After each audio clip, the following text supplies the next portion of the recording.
sia hujawahi kufanya hicho kitu ama ulikopo na wewe wanafanya kitu ulishabiki unashadadia katika ile kundi lenu mmoja wapo anafanya hivyo, unaweza kusema na mimi nafanya kwa sababu ni wachezaji wote ndio tulikuwa kule. Kama anafanya yeye na maana mimi nafanya, sababu wote tulikuwa kwa pamoja.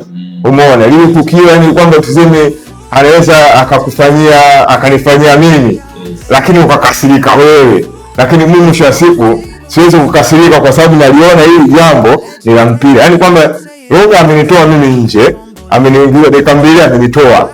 Nimefika nje, mchezaji mwingine ndio anatukana. Inabidi mimi nimwambie tu kwamba bana hili ni la mpira. Siwezi kwenda kwanza kumwambia tutukane hivi kwa sababu mwisho wa siku huyu jamaa ameshasema kabisa amekuja hapa hii ni timu yake na anataka kutengeneza hela. Yaani yeye alikuwa ile msingi wake mkubwa sana. They want to make money. Haina muunganiko, haina power. Na inabidi aje yeye sasa. Ajulio alikuwa anakimbiza sana. Kiasi kwamba yani ile kama Chombo alivyokuwa anaongelea muunganiko wa timu kama wewe ni kocha, ina maana mwisho wa siku unamjua yule mchezaji kwamba Chombo atakiwi akimbie sana wiki hii. Huyu hapa labda ametoka kwenye magonjwa ndio amelikava, inatakiwa afanye mazoezi sana. Unamwangalia huyu hapa mwili wake na yeye anatakiwa afanye mazoezi. Unakumbuka tulikuwa tuna mchezaji wa Kisauzi alikuja pale mwisho wa siku akasema uwanja mgumu. Kwa sababu basi alikuwa anafanya mazoezi sana. Alikuwa beki. Sasa kwa sababu mwisho wa siku ukimweka mtu akimbie alafu full game achezee viatu vile vile. Kwa nini Chombo alikuwa katika upande gani? Wakati wa maandishi alikuwa upande wewe au wewe? Chombo alikuwa upande wangu. Na alikuwa katika watu ambao kocha anaona wafanye alikuwepo. Kidogo matabaka tuseme si kocha kama kuna matabaka alikuwa anataka kufanya. Yeye huyu alikuwa upande gani? Alikuwa upande wangu. Alikuwa upande wako. Alikuwa upande wangu kwa sababu ndio wale watukutu. Sio watukutu lakini tulikuwa ule upande ambao hatutakiwi na kocha yule. Kwa kuna vitu mwenyewe ambao tunaona kocha kuna vitu vifanyi sahihi. Mipango ya mwalimu. Tulikuwa tuko kwenye mipango ya mwalimu. Tukatengeneza kikundi chenu fulani hivi. Hatukuwa na kikundi. Sio kikundi cha mizengo miazi. Tulikuwa kikundi cha lenzi. Anayecheza anapewa hela, anayevaa jezi anakaa benchi pia anapewa hela, anayeumwa anapewa hela. Na anayekaa benchi kule juu naye anapewa hela, lakini kuna grade.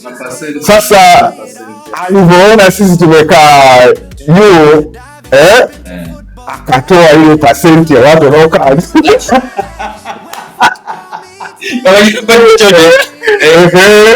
akasema kwamba anayekaa juu kule aume afanye nini apewe hela, labda wale anaumwa. Kwa hiyo mwisho wa siku tukawa sisi wanyonge mimi na Chombo na sina nani mwingine ambao tulikuwa kila wakati tulikuwa tunakaa benchi pale.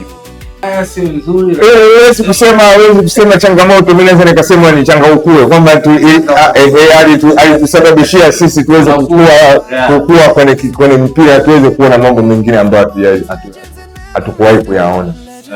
Mimi niliacha mpira sikuwa na matatizo yoyote, na niliacha mpira nilikuwa nimekaribia kusainiwa, na nakumbuka hata kipindi hicho nilivyoacha nilidisappoint watu wengi sana ambao walikuwa wananitegemea mimi, kwa sababu mimi ndio nilikuwa nategemewa kifamilia, kiundugu, kuijenga ile nyumba ile nilikosea foundation, nilikosea ule msingi wa chini ambao tunaweza kusema ni chakula. Kwa hiyo mwisho wa siku tukianza kwenye upande wa chakula, kwa maana kuna baadhi ya vyakula sisi kama wachezaji tulikuwa tunavitumia ambavyo vilikuwa vinasababisha sisi tusiweze kufika kwenye malengo yetu au tusiweze kuperform vile walivyokuwa na perform wale wachezaji wa zamani. Unakuta hivyo vitengo vyote vina watu. Sijui sehemu ya chakula ina watu, sehemu sijui ya mtu wa viungo yupo, sijui sehemu ya kocha sijui yupo. Sasa hivi naona wameongeza sijui kocha sijui wa mabeki, kocha sijui wa midfielder, kocha sijui wa forward. Umeona? Kwa hiyo hilo swala la nutrition mbona tumelisahau hapa? Mbona hilo swala la chakula hilo kwamba alipo hapa? Tuna vituo vingi vya academics, ndio tunajitahidi sasa tofauti na huko, lakini unakuta mchezaji yule ametoka kwenye academy anakuja mpaka huku juu, ndio tunategemeaje kufanya vitu aje kufanya kitu kizuri, lakini unakuta kuna kitu anakikosa. Kwa kile kinaweza kikosa hapa inasababisha pia na hii swala la nutrition kuikosa kwa chini. Ina maana mwisho wa siku atafanya kosa na ile nilifanya mimi nilijenga nyumba, msingi ukao umepinda. Nikiamka asubuhi navaa mavazi ya kutisha, kile ambacho kitanitisha mimi huko. Kwa hiyo mwisho wa siku nikakuta naye mdogo wangu naye anafanya vile vile. Kwa hiyo kuna tukio fulani tulipishana, alafu tukawa kama tukajuana, lakini tukapotezeana.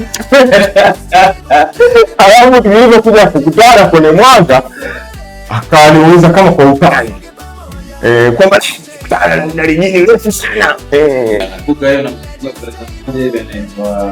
Ulimboka na ukimwi. Ulimboka. Boss kama umesema. Na ulimboka. Yuko kilifazuri na kufelisha. Kasema kufelisha kwa hivyo. Na anaamka saa 9 usiku kitandani kwake anaweka kama kalala, kama mtu kaika nyata. Nenda kuna kifuti kwa mtanga na ndipo mtanga yuko piti, ikifika mazoezi ya asubuhi, sio mazoezi ya saa 2 kwa siku. Ukiamka tu kujoga wewe ndio unawaya na kidogo mimi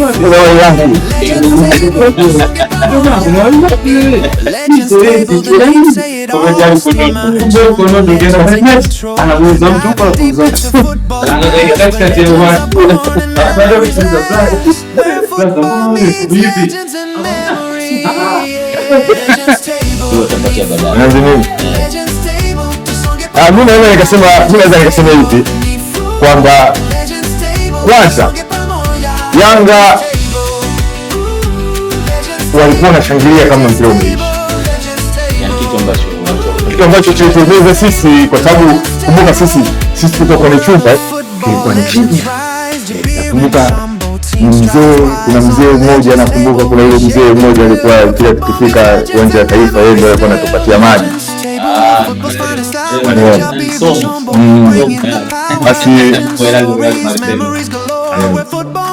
Basi somo ilikuwa barenda kwa disetu kwa moja la Maria somo sana. Sawa. Ile siku tunasikia Yanga wanashangilia huko, wachezaji sio washabiki, wachezaji. Alafu tena kuna mtu alikuja kabisa akasema wachezaji wanashangilia. Alafu nakumbuka mimi nilikuwa nimekaa, nikawa namwangalia somo, yule mzee akawa analia kwa